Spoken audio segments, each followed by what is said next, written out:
What is up, everyone? I hope you are doing great and you are all safe. Today I will be talking about the Rakk Daguob headset.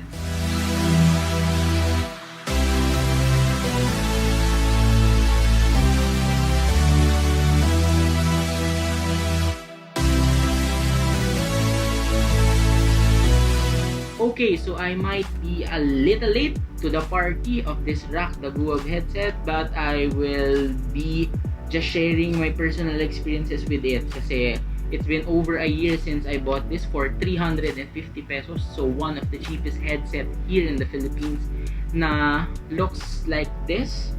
Meron siyang mga illuminated lights dito sa ating sides and I think it looks cool. Yan. It's pretty durable for its build, no? Kasi it's made of plastic, of cheap plastic, and hindi naman siya nag-wear out sa akin for over a year na. I guess, I think 1 year and 2 months na. 2 months old na siya. And pretty good pa rin naman yung sounds niya, although syempre by good I mean teeny, medyo tunog lata. Not deep basses, not good treble, pero I think for 350 pesos it will just do its work. Yan, I think it's still available nowadays for 350 pesos. And the marketing for this one is focus siya for internet cafes. Yan, yung mga merong computer shop here in the Philippines kasi it looks nice and I think it's pretty durable. Pero here's the thing, may nangyaring hindi kagandahan dito sa aking Daguob headset. 6 months into using this, the mic failed.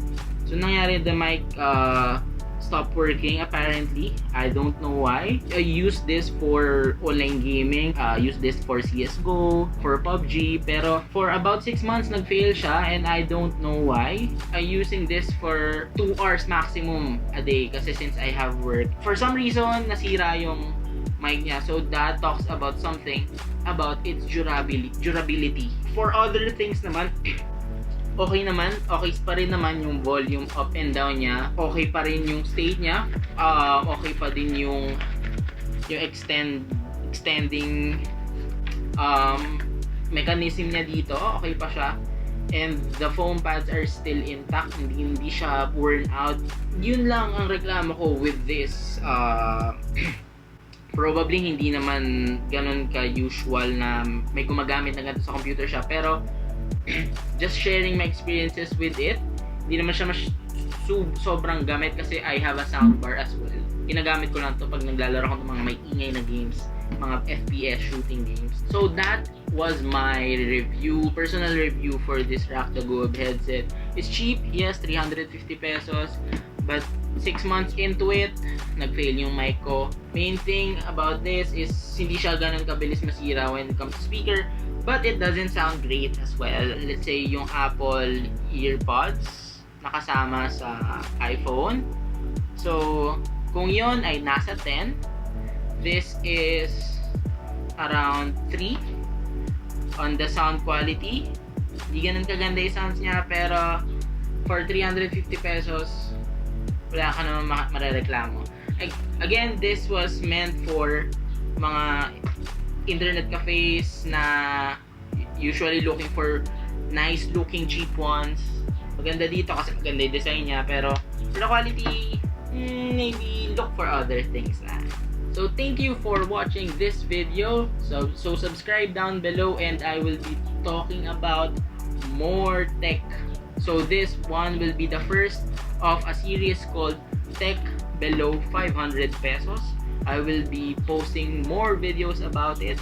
Mga tech here in the Philippines na below 500 pesos lang. And wait for it. Madami tayong videos na gagawin, and watch out for it.